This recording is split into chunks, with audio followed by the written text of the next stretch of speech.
మనమందరము కూడా ఈరోజు మనము ఒక వ్యక్తిని గురించి విందాము. ఆ వ్యక్తి మనము ఆదివారమున విన్నాము కదా, జలప్రళయం గురించి. ఆ జలప్రళయం సమయంలో ఒక వ్యక్తి, ఆయన పేరేంటి? నోవాహును గురించి మనము వినాలనుకున్నాము. మరి మధ్యలోనే ఈ కూడిక ఏర్పాటైనది కాబట్టి ఈరోజు మనము నోవాహును గురించి కొన్ని విషయాలు, ఒక 4 సంగతులు మనం ఈరోజు వింటూ ఉన్నాము. నోవాహును గురించినటువంటి పేరుకు అర్థం మనందరికీ తెలుసు, విన్నాము. నెమ్మది లేక ప్రశాంతత అని మనము విన్నాం. ఈ నోవాహు లెమెకు యొక్క కుమారుడు అని కూడా మనము విన్నాం. ఈయనకు షేము, హాము, యాపేతు అనేటువంటి 3 కుమారులు కూడా ఉన్నారు. జలప్రళయం తర్వాత ఈ ముగ్గురి యొక్క సంతానమే ప్రపంచమంతా కూడా ఈ రోజు వరకు ఉన్నది. అయితే ప్రభునందులారా, ఈ నోవాహు ఆ కాలములో ఏ విధముగా జీవించాడు అన్నది మనము 4 సంగతులు మనం ఎంచుకున్నాం. ఇందులో మొదటి పాయింట్ నడచినవాడు, రెండవ పాయింట్ లోబడినవాడు, మూడవ పాయింట్ శ్రమపడినవాడు, 4వ పాయింట్ కట్టినవాడు. ఏంటండి 4 పాయింట్లు? ఏమేం పాయింట్లు చెప్పండి? 4. మొదటి పాయింట్ నడిచినవాడు, రెండవ పాయింట్ లోబడినవాడు, మూడవ పాయింట్ శ్రమపడినవాడు, 4వ పాయింట్ కట్టినవాడు. ప్రభునందు ప్రియులారా, మొట్టమొదటి పాయింట్ మనం ఎంచు ఉన్నాము, నడిచినవాడు. 6వ అధ్యాయము ఆది కాండములో 9వ వచనాన్ని మనం జ్ఞాపకం చేసుకుందాం. 6:9. నోవహు వంశావళి ఇదే, నోవహు నీతిపరుడును తన తరములలో నిందారహితుడనై ఉండెను. నోవహు దేవునితో కూడా నడిచినవాడు. మొదటి పాయింట్ ఏమింటున్నామండి? నడిచినవాడంటే 2 కాళ్ళతో నడవడము, లేక 4 కాళ్ళతో 3 కాళ్ళతో నడవడము, లేక 4 కాళ్ళతో నడవడం. ఏంటి 2 కాళ్ళు, 3 కాళ్ళు, 4 కాళ్ళు అంటాం కదా. 2 కాళ్ళతో నడవడము అంటే, ముందుగా 4 కాళ్ళతో నడవడము అంటే, పిల్లలు చిన్నప్పుడు ఎన్ని కాళ్ళతో నడుస్తారండి? 4 కాళ్ళతో నడుస్తారు. పెద్దగైన తర్వాత ఎన్ని కాళ్ళతో నడుస్తారు చెప్పండి? 2 కాళ్ళతో నడుస్తారు. 70 ఏళ్ళ తర్వాత ఎన్ని కాళ్ళతో నడుస్తారండి? 3 కాళ్ళతో నడుస్తారు కదా. అర్థమైందా? 70 ఏళ్ళ తర్వాత 3 కాళ్ళు అంటే ఏంటి? వారు ఒక కర్ర తీసుకొని వస్తారు, కర్ర తీసుకొని నడుస్తారు. 3 కాళ్ళు. బాల్యములో 4 కాళ్ళు, 4 కాళ్ళు యవనములో 2 కాళ్ళు అవుతాయి, వృద్ధాప్యములో 1 కాలు పెరుగుతుంది, 3 కాళ్ళు. ఆ నడక గురించి కాదు ఇక్కడ బైబిల్ గ్రంథంలో రాయబడిన విధముగా, నోవహు వంశావళి ఇదే, నోవహు నీతిపరుడును తన తరములో నిందారహితుడనై ఉండెను. నోవహు దేవునితో కూడా నడిచినవాడు. మనం హానోకును గురించి విన్నప్పుడు, హానోకు దాదాపుగా ఎన్ని సంవత్సరాలు నడిచాడు? 300 సంవత్సరాలు నడిచాడు. నడవడం అంటే అడుగులో అడుగు వేసి నడవడమా? ఒక పాట ఉంది కదా, అడుగులో అడుగేసి, అయ్యమాట చేతిలో చేసి ఊసు చెప్పినాడు, పాస చేసినాడు అంటే ఆ పాట అడుగులో అడుగు వేసి అని ఆ పాట రాయబడింది కదా. అడుగులో అడుగు వేసి అంటే మనతో పాటు నడవడమా? చూడండి ప్రభునందు పిల్లరా, ఇక్కడ నోవాహుని గురించి రాయబడింది దేవునితో కూడా నడిచినవాడు. ఏ విధముగా నడిచినవాడు అంటే ఇక్కడ రాయబడింది, ఇక్కడే మనకు 2 పాయింట్లు కనబడతాయి. ఈ పాయింట్లో 2 పాయింట్లు.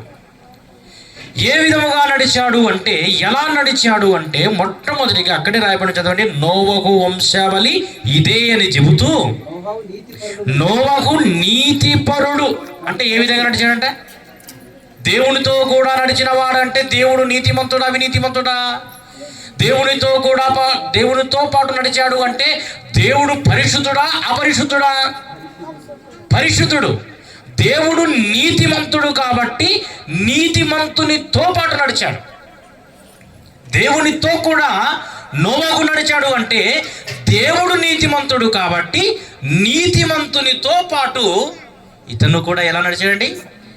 నీతిగా నడిచాడు, నీతిపరుడుగా. అంటే ప్రభునందులారా, మంచి మార్గములో, షార్ట్కట్లో చెప్పాలంటే మంచి మార్గములో నడుచుచున్న వ్యక్తి అన్నమాట. చూడండి ప్రభునందులారా, ఈ మంచి నడవడిక అనేది అనగా ఈ నీతిగా నడవడము అనేది ఎలా ఉంటుంది అంటే ఎప్పుడు కూడా నిజం మాట్లాడడము. మీకు అందాజుగా చెప్తున్నాను అనమాట. ఎల్లప్పుడూ కూడా నిజం మాట్లాడడము, అన్యాయము చేయకపోవడము, ధర్మబద్ధముగా జీవించడము, సత్ప్రవర్తన, దైవభక్తి కలిగి ఉండడము, చెడు ఆలోచనలకు పాపాలకు దూరముగా ఉండేటువంటి వ్యక్తినే ఏమంటారు అంటే, అలా ఒక్కొక్కటి వివరించుకుంటూ పోతే సమయం సరిపోదు. ఇప్పుడే మనకు ఆర్డర్ వచ్చింది. ఏమొచ్చింది? అరగంటలో ముగించాలి. కాబట్టి ఆ సమయం మనకు సరిపోదు. ఒక్కొక్కటి వివరించుకుంటామంటే అరగంట సరిపోతుందండి? సరిపోదు. కాబట్టి ఏం చేయాలి? షార్ట్కట్లో చెప్పాలి. అయితే చూడండి ప్రభునందులారా, మనం ఇక్కడ ఆలోచన చేసినట్లయితే నిజముగా మాట్లాడము, అన్యాయము చేయకపోవడము, ధర్మబద్ధముగా జీవించడము, సత్ప్రవర్తన కలిగి భక్తి కలిగి జీవించడము, చెడు ఆలోచనలకు పాపాలకు దూరముగా ఉండేటువంటి వ్యక్తే ఎవరు? నీతిమంతుడు. దేవుని దృష్టిలో ఎవరైతే నిర్దోషులుగా జీవిస్తారో అటువంటి వారిని ఏమంటారు అంటే నీతిమంతులు అని అంటారు. వారిని దేవుడు నీతిమంతులు అని పిలుస్తారు. కాబట్టి ప్రభునందులారా, నోవహు ఏ విధముగా నీతిగా నడిచాడో, నోవహు ఏ విధంగా నీతిమంతునిగా దేవునితో నడిచాలో, అదే విధంగానే ఈ వాక్యాన్ని వింటున్న మనము ఎలా నడవాలని చెప్పండి? నీతిమంతులుగా నడవాలి. ఇంకేమన్నా రాయబడింది అక్కడ? నోవహు నీతిమంతుడే కాదంట. అంటే ఏ విధంగా నడిచాడు అంటే నీతిమంతుడు మాత్రమే కాకుండా నిందారహితునిగా జీవించాడు. నిందారహితుడు అంటే రెండు విధాలుగా అర్థం చేసుకోవచ్చు. ఒకటి సంపూర్ణ నిందారహితుడు, రెండవది సాపేక్ష నిందారహితుడు. ఏంటండి? సంపూర్ణమైనటువంటి నిందారహితుడుగా బైబిల్ గ్రంథంలో ఎవరైనా ఉన్నారా అని మనము ఆలోచన చేస్తే అది కేవలము యేసుక్రీస్తు ప్రభుల వారు మాత్రమే. సంపూర్ణ నిందారహితుడిగా. మానవుడు అన్న తర్వాత సహజంగా మాటల్లోనూ, చూపుల్లోనూ, నడకలోనూ ఏదో విధంగా ఎక్కడో ఒక చోట ఎటువంటి వాడైనా, ఎంతటి వాడైనా ఏదో ఒక విషయంలో తప్పులు చేస్తూ ఉంటాడు. సహజమే. మానవులు పొరపాట్లు చేస్తూ ఉంటారు. వాటిని ఏం చేసుకోవాలి? సరిదిద్దుకోవాలి. అయితే ప్రభునందులారా, ఎటువంటి పొరపాటు లేకుండా పరిపూర్ణమైనటువంటి పవిత్రత, పాపము లేని వాడిగా సంపూర్ణమైనటువంటి నిందారహితునిగా జీవించడమే. ఏ పొరపాటు లేకుండా పాపము లేని వాడిగా, పవిత్రత కలిగినటువంటి వాడిగా జీవించడమే సంపూర్ణమైనటువంటి నిందారహితుడు. అది ఎవరు అంటే కేవలము యేసుక్రీస్తు ప్రభుల వారు మాత్రమేనండి. ఇది సంపూర్ణమైనటువంటి నిందారహితుడు. అయితే సాపేక్ష నిందారహితుడు అంటే అక్కడ రాయబడింది, చదవండి మన నోవహుని గురించి. నీతిపరుడును తన తరములో అంట. ఏంట్రా? తన తరములో అంటే తన తరము అంటే ఎన్ని సంవత్సరాలు ఆయన జీవించింది? ఎన్ని సంవత్సరాలు జీవించాడు ఆయన? బహుశా 900 సంవత్సరాలు పైగా జీవించాడు అనుకుందాం. ఎన్ని సంవత్సరాలు? 900 సంవత్సరాలు, లేకపోతే 650 సంవత్సరాలు జీవించాడు అంటే నేను ఎగ్జాంపుల్ చెప్తున్నా. అయితే ప్రభునందులారా, ఒకవేళ ఆయన 900 సంవత్సరాలు 600 సంవత్సరాలు ఒకవేళ జీవించాడు అంటే అనుకుంటే, చూడండి ప్రభునందులారా, ఆ 100 సంవత్సరాల్లో తన తరమది, ఆ 100 సంవత్సరాల్లో తన తరములో ఎలా జీవించాడు ఆయన? నిందారహితుడిగా జీవించాడు. మన తన తరములో అప్పుడు ఉండేటువంటి పరిస్థితులు ఎలా ఉన్నాయి మనకు తెలుసు కదా. ఏమని రాయబడింది ఆది కాండంలో? ఈ భూలోకము అంట బలాత్కారముతో పాపముతో నింపబడి ఉన్నదంట భూలోకం. ఏ కాలములో, ఏ తరములో? నోవాహు కాలములో ఈ భూలోకము బలాత్కారముతో నింపబడి ఉన్నది, ఈ భూలోకము పాపముతో నింపబడి ఉన్నది అని బైబిల్ గ్రంథంలో రాయబడింది. అది ఏ తరములో అంటే నోవాహు తరములోనే, నోవాహు కాలములోనే. మరి సాపేక్ష నిందారహితుడు అంటే ప్రభునందు తాము నివసించేటువంటి సమాజములో చుట్టూ చెడు ఉన్నప్పటికీ, తాను నివసించేటువంటి సమాజంలో చుట్టూ పాపం ఉన్నప్పటికీ, తాను నివసించేటువంటి సమాజంలో చుట్టూ అవినీతి ఉన్నప్పటికీ వాటికి లొంగిపోకుండా దేవుని ఎడల భయముతో భక్తితో కలిగి జీవించడమే సాపేక్ష నిందారహితుడు.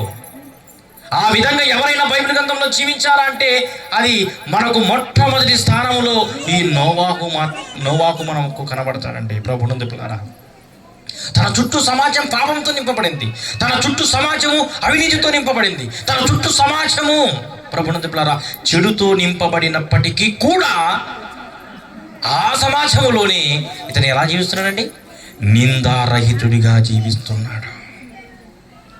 చూడండి ప్రభునందు పిల్లరా, ఆ కాలములో దేవుని భయం అనేది వానికి లేదు. అయినప్పటికీ కూడా తన నీతిని కాపాడుకుంటూ మొదటి పేతురు 2:5 రాయబడినట్లుగా నీతిని కాపాడుకుంటూ నీతిని ప్రకటిస్తూ ప్రభునందు పిల్లరా నిందారహితుడిగా జీవించాడండి.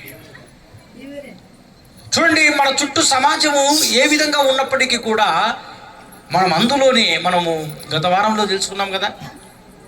మరి బురదలో మొలిచినటువంటి పుష్పము దానికి ఏముంటుందండి? అది బురదలోనే మొలుస్తుంది, కానీ దానికి ఏ మాత్రం కూడా బురద అంటది. సముద్రము ఉప్పుతో నింపబడి ఉంటుంది. దాని నీటిని మనం తాగగానే అది ఎలాగుంటుందండి? ఉప్పుగా ఉంటుంది. మరి అందులో ఉన్న చేపలు తీసుకొని వస్తే అవి ఎలా ఉంటాయి? మనకు సప్పగానే ఉంటాయి. సముద్రములో చేప ఉన్నప్పటికీ కూడా ఆ చేపకు ఉప్పు అంటదండి.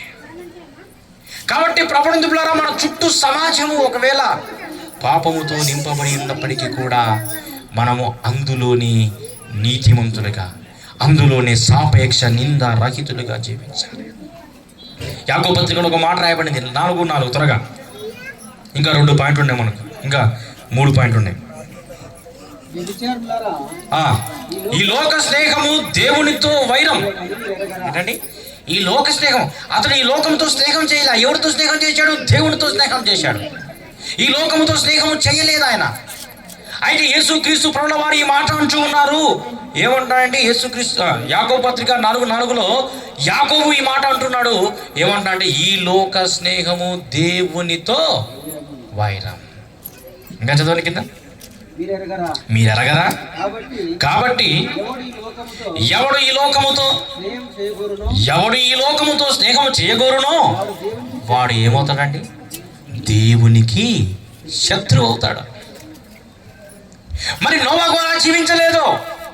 నోవాహు తన తరములో నిందారహితుడిగా, అది సాపేక్ష నిందారహితుడిగా జీవించాడు. అంటే ప్రభునందు పిల్లరా ఈ లోకముతో స్నేహం చేయలేదు. ఒకవేళ ఈ లోకముతో స్నేహము చేసింటే దేవునికి శత్రువు అయ్యేవాడు, దేవునికి మిత్రుడిగా మారిపోయాడు. అలాగనే యోహాను పత్రిక, మొదటి యోహాను పత్రిక 2వ అధ్యాయం 15 వచనం. ఈ లోకమునైనను లోకములో ఉన్న వాటినైనను, ఏంటండి? ఈ లోకమునైనను లోకములో ఉన్న వాటినైనను ప్రేమింపకుడి. ఎవడైనను ఈ లోకమును ప్రేమించిన యెడల తండ్రి ప్రేమ వానిలో ఉండదండి.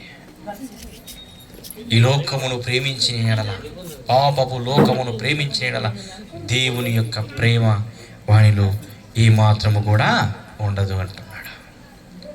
కాబట్టి ప్రభునందు పిల్లరా నోవాహు వలె మనము దేవునితో నడిచేటువంటి వారముగా ఉండాలి. అనగా నీతిగా నడవాలి, నిందారహితుడిగా మనము జీవించేటువంటి వారముగా ఉండాలి. ఇప్పుడు మనం మొదటి పాయింట్ విన్నాం. మొదటి పాయింట్ ఏం విన్నామండి? నడిచినవాడు, దేవునితో నడిచినవాడు. ఇప్పుడు మనం రెండో పాయింట్ వింటున్నాం. రెండో పాయింట్ ఏంటి? లోబడినవాడు. లోబడినవాడు అంటే మాట వినేటువంటి వాడు, విధేయత చూపేటువంటి వాడు. సామాన్యమైనటువంటి పని చెప్పలేదు నోవాహుకు.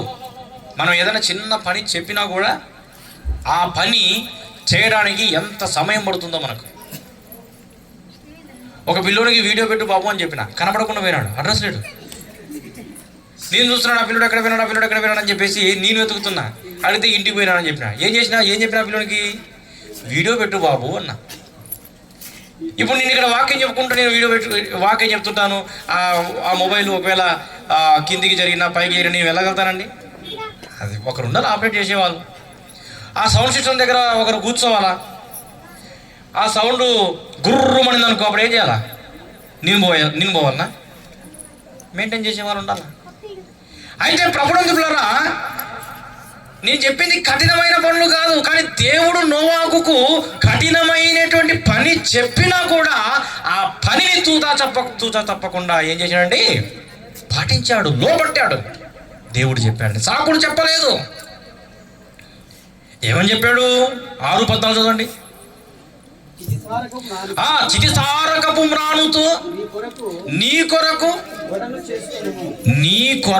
ఓడను చేసుకుని, ఒక్క ఓడను తయారు చేసుకోవాలంటే ఎన్ని వందల మంది కావాలి? ఎన్ని సంవత్సరాలు పట్టాలి? ఒక్కడు లేక వాడు కుటుంబం. ఇంత పెద్ద పని నాకు చెప్తివా? నేనే నీకు దొరికానా? నాకే చెప్తివా ఈ పని అని నోవాహు అనలేదండి. వెంటనే పాటించాడు. అది ఎన్నంత. ఇంకా చదవండి. అరలు పెట్టి ఓడను తయారు చేయడం అంటే ఏంటంటే అరలు పెట్టాలంట. అరలు ఆ ఓడను చేసి లోపటను వెలుపటను దానికి కీలు పోయాలి. ఎందుకంటే ఈ లోకము యొక్క మలినము అంటకుండా జీవించిన వాడు నోవహు. అలాగనే సముద్రములో ఉండేటువంటి మలినము అంటకుండా ఉండాలి అంటే ఏం పూయాలి? కీలు పూయాలి. నీళ్ళు లోపలికి రానియవు, అలాగనే చెత్త కూడా దానికి తగలదు. అయితే ప్రభునందు పిల్లరా, కీలు పూయమన్నాడు. ఇంకా 3 అంతస్తులు, కింద అంతస్తు, 2వ అంతస్తు, 3వ అంతస్తు, 3 అంతస్తులు చేయాలంట. చితిసారకపు మ్రానుతో ఓడను తయారు చేయాలంట. కిటికీలు పెట్టాలంట, తలుపులు పెట్టాలంట. ఎంత పని అండి! ఎన్ని పనులు ఉన్నాయండి. ఒక మిద్దెను కట్టాలంటే, ఒక బిల్డింగ్ కట్టాలంటే, మన చర్చి కట్టడానికి దాదాపు సంవత్సరం పట్టింది. 10 మంది 5-6 మంది కలిస్తే, మనము అందులో పని చేస్తే. చూడండి ప్రభునందు పిల్లరా, లోబడినవాడు, విన్నవాడు.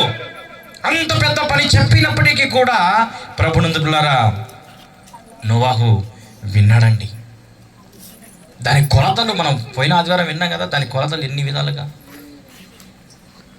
473 అడుగుల వెడల్పు, పొడవు 76 అడుగుల వెడల్పు, 473 అడుగుల వెడల్పు పొడవు, అలాగనే 236 అడుగుల వెడల్పు, 73 అడుగుల ఎత్తు. ఇంత పెద్ద ఓడను తయారు చేయడానికి ఏమాత్రం కూడా సాకులు దేవుడు చెప్పాడంతే. రాబోవు ఉగ్రతను తప్పించుకోవాలంటే రాబోతుంది ఉగ్రత, శిక్ష రాబోతుంది. భూమి బలాత్కారముతో నింపబడింది కాబట్టి దేవుడు కన్నెర్ర చేశాడు, కాబట్టి జల ప్రళయాన్ని రప్పించబోతూ ఉన్నాడు. ఆ రాబో ఉగ్రతను తప్పించాలి అంటే, తప్పించుకోవాలంటే ఓడను ఖచ్చితంగా తయారు చేసుకోవాలి. అంత కఠినమైన పని, ఎన్నో సంవత్సరాలు కష్టపడి ప్రభునందు పిల్లరా ఓడను తయారు చేయడము జరిగింది. దేవుని మాటకు లోబడినవాడు. 3వ మాట, హెబ్రీయుల రాష్ట్ర పత్రిక 11వ అధ్యాయం 7వ వచనం. 3వ మాట ఏంటంటే శ్రమ పడినవాడు. హెబ్రీ 11:7. విశ్వాసమును బట్టి నోవాహు అది వరకు చూడని సంగతులను గూర్చి దేవుని చేత హెచ్చరింపబడి భయభక్తులు గలవాడై తన ఇంటి వారి రక్షణ కొరకు ఒక ఓడను సిద్ధము చేసెను. అందువలన అతను లోకం మీద నిరస్థాపన చేసి విశ్వాసమును బట్టి కలుగు నీతికి వారసుడయ్యాడు. నాలుగో పాయింట్, మనం మూడో పాయింట్ మనం వింటున్నాం. శ్రమపడినవాడు. ఎవరి విషయంలో శ్రమపడినవాడు? వారి కుటుంబము నిమిత్తమై శ్రమపడినవాడు. మనందరం చూస్తున్నాం కదా, ఈ కూడికని ఏర్పాటు చేసుకునేటువంటి హానోకు వారి కుటుంబం కొరకు ఎంత శ్రమ పడుతున్నాడో మనకు తెలుసు కదా. ఎంత శ్రమ పడుతున్నాడు వారి పిల్లల్ని చదివించడం కోసము, వారికి సీట్లు రప్పించడం కోసము. ఊరికి ఇంట్లో కూర్చుంటే సరిపోతుందే? ఎన్ని చోట్లకు వెళ్ళాలో, ఎన్ని చోట్లకు తిరగాలో, ఎన్ని చోట్లకు వెళ్ళాలో. ప్రయాస. వ్యాపారం చేసుకోవాలి, సేవ చూసుకోవాలి, కుటుంబాన్ని చూసుకోవాలి. ప్రయాస కదండి. ప్రయాస పడుతూ ఉన్నాడు. ప్రయాస పడుతున్నారు కాబట్టి ఈరోజు పిల్లలు చాలా చక్కని చదువులు చదువుతూ ఉన్నారు. చూడండి, మన పిల్లలు వారి యొక్క భవిష్యత్తు బాగుపడాలంటే తల్లిదండ్రులు మొట్టమొదటిగా ప్రయాస అనేది పడాలి. వాళ్ళు ఏమైనా కానిలే, నాకు అంత ఓపిక ఎక్కడుందిలే అని అనుకుంటే నీ పిల్లవాడు ఇంకా ఎలా ఉంటాడండి? నీ పిల్లవాడు ఇంకా హై లెవెల్లో ఉండకుండా ఇంకా తగ్గులోనే ఉంటాడండి. నీవు శ్రమ పడాలి, పిల్లలు శ్రమ పడలేరు. తల్లిదండ్రులుగా ఉన్న మీరే పిల్లల యొక్క భవిష్యత్తును మీ చేతిలోనే ఉంటుంది కాబట్టి మీ పిల్లల భవిష్యత్తును మీరు చక్కగా సరిదిద్దాలంటే ప్రయాసపడాలి. ఇతను కూడా శ్రమపడినవాడు. ఎవరి కొరకు? తన కుటుంబము కొరకు. తన కుటుంబాన్ని నాతో పాటు ఇతను నీతిగా జీవించాడు, భయము భక్తి కలిగి జీవించాడు. ఇతని బట్టి దేవుడు వారి కుటుంబాన్ని రక్షించే ప్రయత్నం చేస్తూ ఉన్నాడు. అయితే తన కుటుంబము కొరకు మరి ఓడను తయారు చేసుకోమని దేవుడు చెప్పినప్పుడు తనతో పాటు తన కుటుంబము కూడా రక్షించబడుతుందని ఎంత ప్రయాసపడుతున్నాడండి. శ్రమ పడుతూ ఉన్నాడండి. శ్రమ పడాలి, మన కుటుంబము రక్షించబడాలి అంటే. మన కుటుంబం రక్షించబడాలంటే మనకి ఎంతో శ్రమ కలుగుతుంది.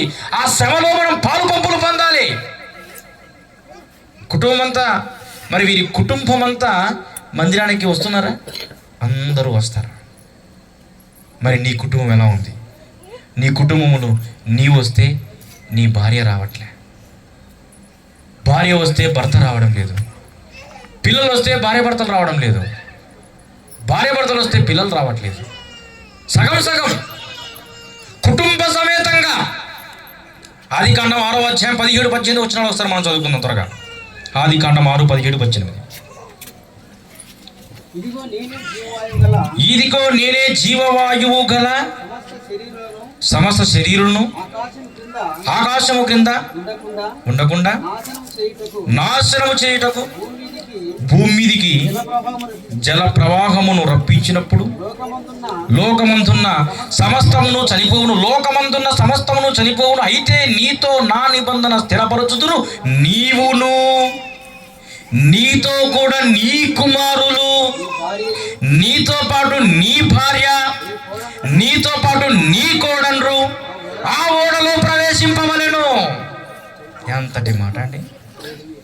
నోవాహు నిందారహితుడిగా జీవించాడు కాబట్టి, నోవాహు నీతిమంతుడిగా జీవించాడు కాబట్టి, నోవాహు దేవునితో పాటు నడిచాడు కాబట్టి, దేవుని మాటకు లోబట్టాడు కాబట్టి, శ్రమపడ్డాడు కాబట్టి తన కుటుంబాన్ని కూడా నోవాహు రక్షించుకుంటున్నాడు.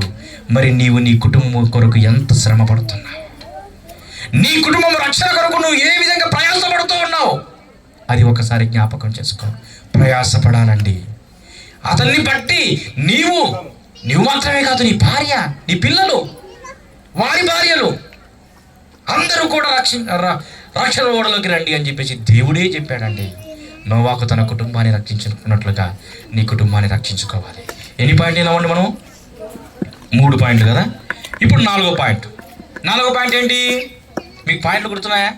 మొదటి పాయింట్ నడిచినవాడు, 2వ పాయింట్ లోబడినవాడు, 3వ పాయింట్ శ్రమపడినవాడు, 4వ పాయింట్ కట్టినాడు. ఏమి కట్టినాడు? అబ్బా, ఎంత చక్కగా చెప్పారండి. అయిపోయిందిగా ఓడ గురించి. 8వ అధ్యాయం 20వ వచనం చదువుకుందాం.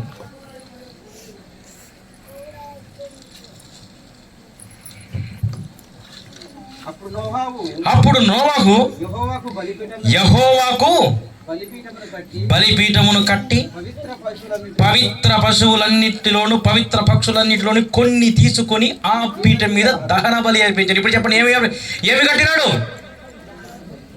బలిపీఠము కట్టినాడు. అంటే నోవాహు దేవునికి ఆరాధన చేసినాడు. నోవాహు దేవునికి కృతజ్ఞత చెల్లించాడు. మరి ఈరోజు ఈ కొడుకుని పెట్టుకున్నారు అంటే ఏ కొడుకేది? కృతజ్ఞత కోడిక, స్తుతి కోడిక. కుటుంబములో దేవుడు వారికి మేలు చేశాడు కాబట్టి ఈ మేలును తలుచుకుంటూ దేవునికి కృతజ్ఞత చెల్లించడం కోసము ప్రజల్ని పిలిపించి, వారికి వాక్యాన్ని వినిపించి, వారి కొరకు భోజనాలు ఏర్పాటు చేసి, ఎందుకండి? దేవుడు మేలు చేశాడు కాబట్టి ఆరాధన చేస్తూ ఉన్నాడు. మరి ఇతను బలిపీఠం కట్టాడు. ఎందుకు బలిపీఠం కట్టాడు? అయిపోయింది, జలప్రళయం అంతా కూడా అయిపోయింది. 6 నెలల భూమి ఎండిపోయింది, 6 నెలలు కనబడింది.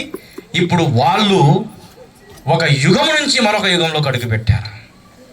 అయితే ప్రభువునందు పిల్లారా, ఆ కృతజ్ఞతగా జలప్రళయములో నుండి దేవుడు వారిని రక్షించాడు అన్న కారణము చేత ప్రభువునందు పిల్లారా బలిపీఠం కట్టాడు. బైబిల్ గ్రంథంలో దాదాపుగా 20 మందికి పైగానే బలిపీఠంలో కట్టారు. మనందరికీ అందులో మొట్టమొదటి వారే ఈ నోవహు. బైబిల్లో ఉన్న వారిలో బలిపీఠము కట్టిన 20 మందిలో మొట్టమొదటి వాడు ఈ నోవహు. అంటే తర్వాత మరి అబ్రహాం కట్టాడు, బేతేలు మోరియా ప్రాంతములో కట్టాడు. తర్వాత ఇస్సాకు బెయేర్షెబాలో, అంటే అబ్రహాము ఆరాధన అనేటువంటి బలిపీఠం కట్టాడు. ఇస్సాకు బెయేర్షెబాలో ప్రార్థన అనేటువంటి బలిపీఠం కట్టాడు. యాకోబు బేతేల్లో కట్టాడు. అలాగనే మోసే సీనాయి పర్వతం మీద, జాషువా ఈబాలు పర్వతం మీద, గిద్యోను ఒఫ్రాలో, దావీదు, సొలొమోను, ఏలియా, ఇంకా ఇలా చెప్పుకుంటూ పోటీ ఎందరో బలిపీఠములు కట్టారండి. ప్రభునందు పిల్లారా, బలిపీఠము అనేది నీలో ఉండాలి. నోవాహు బలిపీఠము కట్టి దహన బలి అర్పించి దేవుడు చేసిన మేలుకు కృతజ్ఞతగా ఆరాధన చేశాడండి ప్రభునందు పిల్లారా. అయితే ప్రభునందు పిల్లారా, నీకు ఆయన త్యాగం అర్థమైతే మనము ఆయనకు ఏం చేయాలండి? నీకు ఆయన త్యాగం అర్థమైతే నీవు ఆయనకు ఆరాధన అనేటువంటి బలిపీఠమును కట్టాలి. ప్రభునందు పిల్లారా, ఆయనతో కలిసి నీవు నడవాలి అంటే, ఆయనతో నీవు సంభాషించాలి అంటే ప్రార్థనా బలిపీఠం కట్టాలి. ప్రార్థన అనేటువంటి బలిపీఠంను కట్టాలి. ఆయనతో కలిసి నీవు నడవాలనుకుంటే సహవాసం అనేటువంటి బలిపీఠం కట్టాలి. ప్రభునందు పిల్లారా, నీవు ఆయన కొరకు శరీరేచ్ఛలను చంపుకొని ఆయన కొరకు అర్పణ అనేటువంటి బలిపీఠమును కట్టాలి. ఈ వాక్యాన్ని వింటున్న నీవు ప్రభునందు పిల్లారా 4 పాయింట్లు విన్నావు నోవాహును గురించి. ఈ 4 పాయింట్లో ఏ పాయింట్ అయినా నీవు పాటిస్తున్నావా? మొట్టమొదటిగా దేవునితో నడిచినవాడు, రెండవది చెప్పండి లోబడినవాడు, మూడవది శ్రమపడినవాడు, 4వది బలిపీఠమును కట్టినవాడు. ఆయన చేసిన మేలును తలుచుకుంటూ బలిపీఠం కట్టాడు. అలాగనే ప్రభునందు పిల్లారా, ఆయన త్యాగాన్ని గుర్తు చేసుకొని ఆయన చేసిన మేలుని, ఇదిగో నేను మనమందరము చేసిన పాపములకు, నరకములకు పాత్రము కాకుండా నిత్య జీవమునకు వారసులము కావడానికై యేసుక్రీస్తు ప్రభుల వారు ఈ భూమి మీదికి దివిని విడిచి భూమికి వచ్చి నీ కోసము నా కోసము మన అందరి కొరకు తన ప్రాణాలనే త్యాగం చేసినటువంటి ఆయనకు ఆరాధన అనేటువంటి బలిపీఠమును నీవు కట్టాలి. ఆయన ఆరాధన చేయాలి. కాబట్టి ప్రభునందు పిల్లారా, ఆయనకు నీవు కృతజ్ఞతాస్తుతులు చెల్లించాలి. కాబట్టి వాక్యాన్ని విన్న నీవు ఈ 4 పాయింట్లో ఏ లోప్యమైనా నీలో ఉన్నట్లయితే ఇప్పుడే ఒక తీర్మానం తీసుకొని నీవు ప్రభునందు పిల్లారా నోవాహులో ఉన్నటువంటి ఆ సుగుణాల్లో ఏ సుగుణమైన నీకు లేకపోతే, ఏ గుణమైన నీకు లేకపోతే ఆ గుణాన్ని నీవు అలవర్చుకోవాలని మనవి చేస్తూ దేవుడు తన మాటలు దీవించి ఆశీర్వదించును గాక. ఆమేన్. అందరూ మోకరించినట్లయితే, తలలో ఉంచినట్లయితే ప్రార్థన చేసుకుందాం. అందరూ కూడా తలలో ఉంచండి, మోకరించి విన్న వాక్యాన్ని ఒకసారి జ్ఞాపకం చేసుకో. నోవాహును గురించి విన్నాం. నోవాహు నిజముగా దేవునితో నడిచినవాడు, నోవాహు లోబడినవాడు, నోవాహు శ్రమపడినవాడు, నోవాహు బలిపీఠమును కట్టినవాడు అని విన్నాం. ఈ వాక్యాన్ని విన్న నీవు ప్రభువా, నోవాహులో ఉన్న ఆ 4 గుణాల్లో ఏ గుణమైన నాకు లేకపోతే ప్రభువా ఆ గుణాన్ని నేను అలవర్చుకునేటట్టు సహాయం చేయని. ఈ సమయంలో నీవు తీర్మానం కలిగినట్లయితే నీ కొరకు ప్రార్థన చేయబడుతుంది. విన్న వాక్యం నిమిత్తమే మన మధ్యలో ఉన్న లాజర్ గారు వచ్చి ప్రార్థన చేస్తారు.